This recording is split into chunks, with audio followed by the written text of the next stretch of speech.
इब्तिदा है रब करीम के बाबरकत नाम से जो बड़ा मेहरबान रहमान और रहीम और हम सब का राज़िक है। अस्सलाम वालेकुम व्यूअर्स, अल्लाह ताला आप पे अपनी रहमतें और बरकतें नाजिल फरमाए।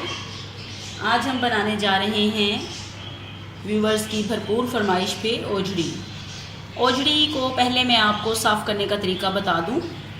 ये मैंने 4 लीटर गर्म पानी ले लिया है और इसमें मैं ये 4 अदद डिस्प्रिन की गोलियां शामिल कर दूंगी। ये बहुत ज़बरदस्त टिप है आपका ओजड़ी साफ़ करने के लिए। जो लोग महज इस वजह से ओजड़ी नहीं पकाते कि उन्हें सफाई में प्रॉब्लम आती है, सफाई करना मुश्किल लगती है, उनके लिए बहुत आसानी है इस चीज़ की कि आप अब आसानी से मिनटों में ओजड़ी को साफ़ कर सकते हैं। मैंने 4 अदद डिस्प्रिन की गोलियां डाल दी। इसके साथ साथ मैं आपको ओजड़ी की सफाई के बारे में बता दूं। 1 प्याली मैंने आटा ले लिया है, 1 चम्मच लहसुन पिसा हुआ और 1 चम्मच बड़ा जो है वो मैंने नमक का ले लिया है। पहले हम ओजड़ी साफ़ करेंगे, उसके बाद फिर हम इसको ये तमाम आटा, नमक और लहसुन लगाकर रख देंगे 1 घंटे के लिए। आप देख सकते हैं मैंने ओजड़ी के इस तरह से बड़े पीस कर लिए हैं।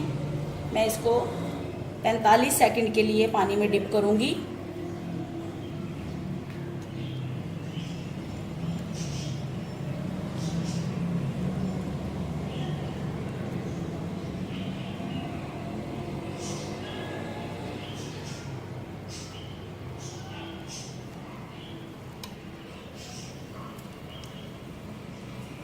जी ये देखिए व्यूअर्स, 45 सेकंड पानी में डिप करने के बाद ओजड़ी को हम इस तरह से बड़ी आसानी के साथ साफ़ कर सकते हैं।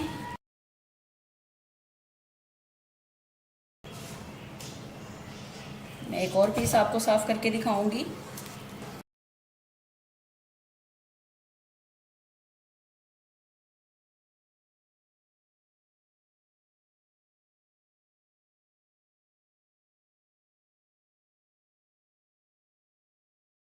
आप इसको हाथ की मदद से भी साफ़ कर सकते हैं। ये देखिए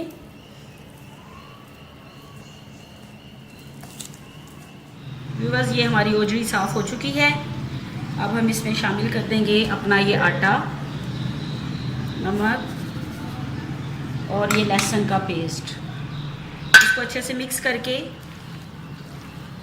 आधे से 1 घंटे तक आप इसको फ्रिज में रख सकते हैं या नॉर्मल टेम्परेचर पे भी रख सकते हैं। इसके बाद फिर हम इसको धोएंगे और फिर हम इसको पकाएंगे। आप देख सकते हैं कितनी ज़बरदस्त हमारी ओजड़ी जो है वो साफ़ हो चुकी है।